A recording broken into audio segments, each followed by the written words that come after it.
اور دیکھیے جن کو یقین تھا ان کا رنگ ہی نرالا تھا۔ حضرت علی المرتضیٰ فرماتے ہیں سیدہ فاطمہ نے کبھی مجھے کوئی کچھ کہا ہی نہیں، کبھی فرمائش ہی نہیں کی۔ ایک دن بیمار ہو گئی تو کہنے لگی، میں قریب بیٹھا تو میں نے کہا فاطمہ زندگی میں تو نے کبھی کچھ نہیں مانگا، اور عزت والے باپ کی عزت والی بیٹی، میرا دل کرتا ہے کوئی فرمائش تو کرتا۔ تو حضرت فاطمہ کہنے لگی علی اگر ایک انار مل جائے نا، اگر ایک، میرا دل کر رہا ہے اگر ایک انار مل جائے، ایک انار مل جائے تو طبیعت چاہ رہی ہے انار کھانے کو۔ مولا علی شیر خدا فرماتے میں گیا، ایک انار خریدا بازار سے، 1 دینار تھا میری جیب میں، انار خرید کے جب واپس پلٹا نا تو کہتے ایک بوڑھا شخص، ہونٹوں پہ کمزوری، آپ فرماتے ہیں میرے باپ دادا کی عمر کا، لڑکھڑاتے اس کے ہاتھ اور کہنے لگا علی میں بھوکا ہوں کئی دنوں کا۔ حضرت علی فرماتے ہیں میرے پاس وہ 1 ہی دینار تھا جس کا انار آ گیا۔ کہتے میں نے اسی وقت وہ انار نکالا، اس شخص کے ہاتھ میں رکھا، بوجھل قدموں سے جب میں اندر داخل ہوا نا تو پاک رسول کی پاک بیٹی، عزت والے نبی کی عزت والی بیٹی، صبر والے محبوب کی صبر والی بیٹی، کہتے ہیں جب میں نے اپنا قدم اندر رکھا دروازے کے تو فاطمہ نے میرا اترا ہوا چہرہ دیکھا تو کہنے لگی علی پیسے اللہ کے راستے میں دے آئے ہو، خیرات کر رہے ہو؟ حضرت شیر خدا رضی اللہ تعالیٰ عنہ فرماتے ہیں میں فاطمہ کی طرف دیکھا تو میں حیران ہو گیا، میں نے کہا فاطمہ تجھے، کہنے لگی مجھے یقین ہے آپ انار لینے گئے تھے، آپ نے خرید بھی لیا تھا، اور مجھے پتا ہے علی میرے ساتھ بے وفائی ہو ہی نہیں سکتی، یہ کسی سوالی نے مانگ لیا ہوگا، علی آ جا، مجھے انار کھانے سے وہ سکون نہیں ملا جو تو اللہ کے راستے میں دے آیا ہے تو سکون ملا ہے، کھانے سے نہیں ملا جو تیرے دینے سے ملا ہے۔ مولا علی کہتے ہیں صبر کر کے میاں بیوی بیٹھ گئے تو دروازے پہ دستک ہوئی، کہتا میں اٹھ کے دروازے پہ گیا تو حضرت سلمان فارسی دروازے پہ کھڑے تھے، انہوں نے نا 9 انار مجھے دیے، کہنے لگے نبی پاک نے بھیجے ہیں، یہ 9 انار ہیں نبی پاک نے بھیجے ہیں۔ تو حضرت علی شیر خدا فرمانے لگے ہمارے نہیں کسی اور کے ہیں، ہمارے نہیں کسی پڑوسی کے ہیں، دائیں بائیں دیکھ لے، کہنے لگے نہیں تمہارے ہی ہیں، فرمانے لگے نہیں میرے ہوتے تو 10 ہوتے، اس لیے کہ اللہ فرماتا ہے من جاء بالحسنۃ فلہ عشر امثالھا، تم ایک نیکی کرو گے میں 10 کا اجر عطا کروں گا۔ فرمایا میرے ہوتے تو 10 پورے ہوتے، اللہ رسول نے بھیجے، اور میرا یقین کمزور ہو سکتا ہے، میرے ہوتے تو 10 ہوتے، یہ 9 ہے۔ حضرت سلمان فارسی نے جیب میں ہاتھ ڈالا، 10واں بھی نکالا، کہا علی تیرے 10 ہی تھے، میں تو تیرا امتحان لے رہا تھا، 10 ہی تھے تیرے۔ یقین کی دولت زنجیریں کاٹ دیتی، یقین کی دولت انسان کو نواز دیتی۔ جب تو لڑکھڑاتا ہوا آیا ہے، میرے نبی پاک نے فرمایا یوں نہ کہا کر کے یا اللہ چاہے تو دے چاہے تو نہ دے، جب مالک سے مانگ تو کہا کر یا اللہ تجھی سے مانگنا ہے، میں لے کے اٹھوں گا، تو مجھے دے گا، فرمایا جتنا تیرا یقین کامل ہوگا اتنا ہی اللہ تجھے جھولی بھر کے عطا فرمائے گا۔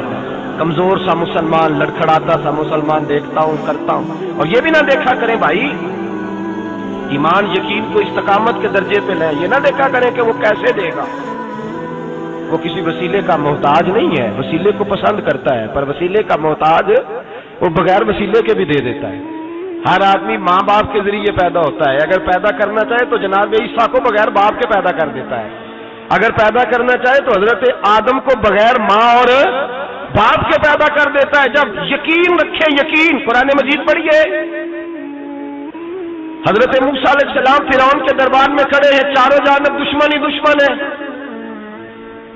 جادوگر آ گئے، انہوں نے سانپ چھوڑے، حضرت موسیٰ کے ہاتھ میں ڈنڈا تھا، حضرت موسیٰ کہتے ہیں یا اللہ کیا کروں، تو اللہ تعالیٰ نے فرمایا اپنا عصا پھینک دو، کہنا چاہیے تھا نا کہ یا اللہ ایک ہی تو شے ہے، اتنے سانپ ہے، بچانے کے لیے ڈنڈا ہے وہ پھینک دوں، ڈنڈا پھینکا جاتا ہے، سانپ کو دیکھ کر کے قابو کیا جاتا ہے، یہ میرا اور آپ کا ذوق ہے نا، لیکن انبیاء کرام کا انداز ملاحظہ کیجئے میرے عزیزو، اللہ فرماتے ہیں ڈنڈا اے موسیٰ ڈال دے اپنا عصا، پہلے نہیں فرمایا کہ سانپ بن جائے گا، فرمایا بس تو ڈال دے۔ میں اور آپ ہوتے ہیں تو سانپ سامنے ہے، ڈنڈا ہاتھ میں ہے، ہم کہیں گے عجیب بات ہے، یہی تو دفاع کی چیز ہے، اسی کو ڈال دوں تو بچوں گا کیسے، کہا ڈال دو، تو حضرت موسیٰ نے ڈال دیا، کہا میرے رب کا حکم ہے تو میرے لیے بہتر ہی ہوگا۔ اللہ فرماتے ہیں جب موسیٰ نے ڈالا تو میں نے اس ڈنڈے کو، اس عصا کو اژدہا بنا دیا۔ اب کبھی عصا بھی اژدہا بنے، کبھی چھڑی بھی بہت بڑا اژدہا بنی ہے، لیکن قرآن کہتا ہے جناب موسیٰ نے ڈالا تو اللہ نے اژدہا، بلکہ اس سے پیچھے چلیے، عورتیں کمزور یقین کی ہوتی ہیں نا، جناب موسیٰ پیدا ہوئے تو اللہ فرماتے ہیں میں نے موسیٰ کی ماں کے دل میں بات ڈالی، ماں کے دل میں۔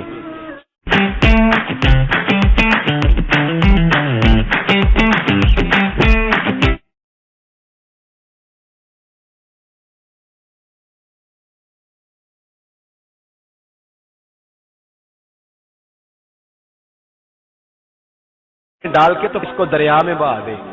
اور بھائی صندوق میں کہہ سکتے ہیں نا آکسیجن کیسے جائے گی، اور دریا میں بچے بچنے کے لیے ڈالے جاتے ہیں کہ ڈوبنے کے لیے ڈالے جاتے ہیں؟ ماں کے دل میں یقین کمزور نہیں تھا اماں کا۔ انبیاء کے ماں باپ موحد ہوتے ہیں، دین کو ماننے والے۔ ماں کے دل میں اللہ نے باپ، اللہ قرآن میں کہتے میں نے وحی کی، میں نے القاء کیا، میں نے بات ڈالی۔ حضرت موسیٰ کی ماں کہتی ہے میں نے ڈال کے نا سمندر میں بیٹا، میں نے سمندر میں بیٹا ڈال کے صندوق میں بند کر کے رب کے حوالے کیا۔ آپ فرماتے ہیں میرے مالک کا بھروسہ کیا تو پھر میرے مالک کا کام دیکھو، کمال دیکھو۔ میں نے دریا میں ڈالا، اللہ نے فرعون کے گھر میں میرے بیٹے کی پرورش کرا دی۔ یہ یقین کہ حضرت موسیٰ کے پاس قوم آئی، قرآن پڑھیے، کہ جناب پانی چاہیے۔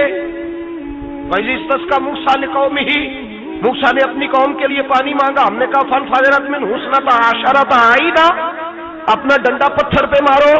عقل والا آدمی ہوتا تو اڑ جاتا، کہتا یا اللہ پتھروں سے بھی کبھی پانی نکلا ہے؟ اضرب بعصاک الحجر، مارو پتھر پہ ڈنڈا۔ اللہ کے نبی نے منٹ نہیں لگایا، تھا کر کے ڈنڈا لگایا۔ فَانْفَجَرَتْ مِنْهُ اثْنَتَا عَشَرَةَ عَيْنًا، اللہ فرماتے ہیں جناب موسیٰ نے ایک عصا مارا، میں نے 12 چشمے جاری کر دیے۔ تو لے تو لا اللہ کرتا ہے، اللہ کہتا ہے پڑھ نماز روزی دوں گا، کہتا ہے سوچتا ہوں۔ اللہ فرماتے ہیں آجا مسجد میں تیرا ہو جاؤں گا، کہتا ہے دیکھتا ہوں۔ رب فرماتا ہے تو میرے محبوب کی غلامی کر، میں تجھے محبوب بنا لوں گا۔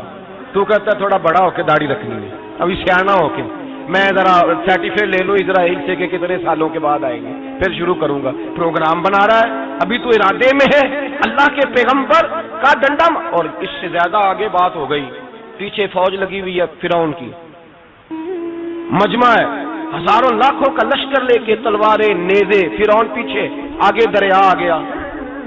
حضرت موسیٰ علیہ السلام کھڑے ہیں، اب کدھر جائیں؟ اللہ پاک نے فرمایا مارو ڈنڈا۔ کہاں؟ پانی پہ ڈنڈا مارو۔ اب حضرت موسیٰ علیہ السلام پانی پہ ڈنڈا مارے تو پانی ابھرے گا، اس سے زیادہ کیا ہوگا؟ پہلے پتھر پہ ڈنڈا مروایا تو پانی نکلا، اب پانی پہ ڈنڈا مروایا، فَإِذْ فَرَقْنَا بِكُمُ الْبَحْرَ فَأَنْجَيْنَاكُمْ وَأَغْرَقْنَا آلَ فِرْعَوْنَ۔ اللہ فرماتے ہیں موسیٰ نے پانی پہ ڈنڈا مارا تو میں نے پانی میں رستے بنا دیے۔ ایک جگہ ڈنڈا مارا تو پانی نکل آیا، دوسری جگہ عصا مارا تو پانی خشک ہو گیا، 12 چشمے بن گئے، 12 رستے بن گئے دریا میں سے۔ حضرت موسیٰ علیہ السلام گزر گئے، اور اللہ فرماتے ہیں فرعون بھی آیا تو اسے میں نے غرق کر دیا، اور وہ کھڑا دیکھتا ہی رہ گیا کہ بنا کیا ہے۔ یہ تو بات ہے حضرت موسیٰ کی۔ اور دیکھیں جن کو یقین تھا ان کا